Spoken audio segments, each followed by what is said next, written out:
very special conversation lined up on ET Now today. Albert Almeida, the COO of live entertainment of BookMyShow, joining us on this leg of the broadcast. Let me first begin by asking you about business. There's a halt on ticketing as well as the events business due to COVID-19 coronavirus.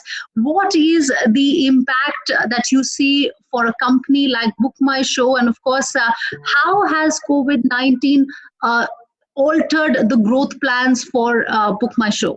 This has been an unprecedented time. The pandemic, as we all know, has been a tough one, and probably for the first time, it's not just us, but the entire world has come to a pause. And with this pause mode, the impact has been incredible, and incredible because it doesn't distinguish between caste, creed, business, and most businesses have been impacted and come to a grinding halt. And as you would know, if we're locked down, there is no out-of-home entertainment. And therefore, we are also on a complete pause. Having said that, Ruchi, I think we are fortunate as a company have such a large band of loyal consumers use us as their go-to for all things entertainment out of home. And we were very, very quick to take steps in actually pivoting. So while we had to put a pause on many things that were slated for March and April, big ticket items like Trevor Noah's India tour, pop singer Khalid's Free Spirit tour, Lauv's How I'm Feeling World Tour, which was part of the Summer Tour of Asia 2020. These are extraordinary times. They call for some pretty extraordinary responses. And I believe as a platform with the technology and the consumer base that we have, we did some pretty I would say things that we never imagined we'd do in the past, because as a category leader, we were pushing people to get out of home and watch entertainment. We were now saying exactly the opposite. Right. Stay safe, and we'll try and deliver entertainment in your homes. You know, you're talking about delivering entertainment at people's homes, and you've also launched live events on your app, website, social media platforms as well. How are you looking to monetize those efforts? So, Ruchi, I think there are two parts to it. One is the whole part where, as a company who has this huge base of consumers, it's time to actually be far more insightful, observe consumer behavior, and thanks to technology, again, we're able to tell what they're coming for, they're looking for, and therefore serve them in these times. So what we've done is we've done a few things. One is we've created a buzz feed, we've created a watch guide. These are all things to help consumers with finding entertainment that's safe and that can be sought at home. So all of this has really meant that we've been able to keep the community pretty engaged.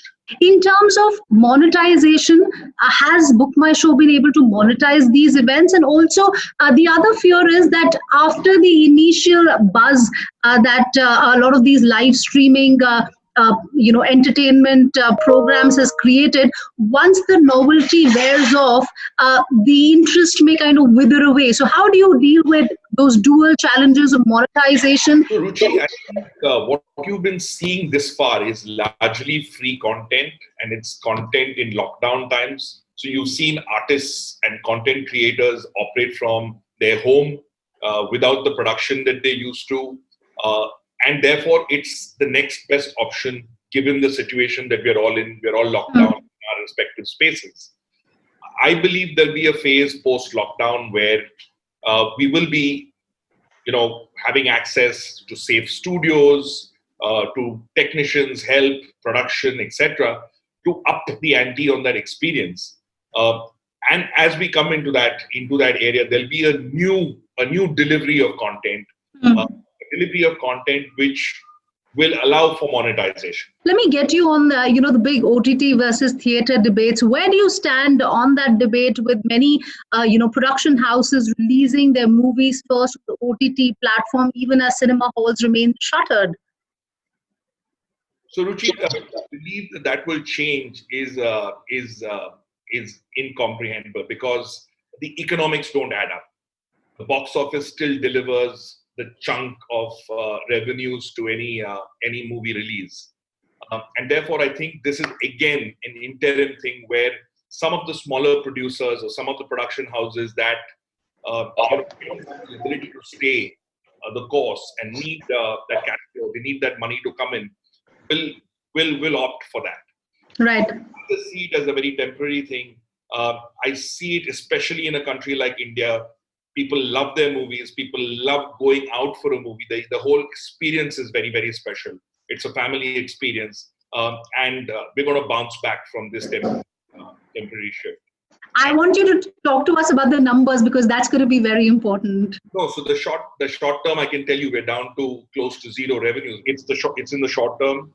How short that short term is, my fingers are crossed. I'm an optimist. I think in terms of BookMyShow's contribution coming in from cinema halls, vis-a-vis, how much you've been able to, get from your latest efforts. How do those numbers really stack up? We've been in that business for very, very long, and it's a habit that people come back for on a more frequent basis, and therefore it is 60 to 70% of our numbers come from there. And in terms of, since you're talking about monetizing a lot of live streaming events, how much of this revenue loss will be offset by the live streaming monetization whenever that happens? Like I said, Ruchi, we don't have any kind of numbers on that yet because we've been in a phase where the priority has not been revenue generation. The priority has been serving the consumer. The content offering has not been what the consumer has been used to. So no revenue models have been put into place. I believe coming out of this lockdown, we'll only see some things kicking in towards the later part of June.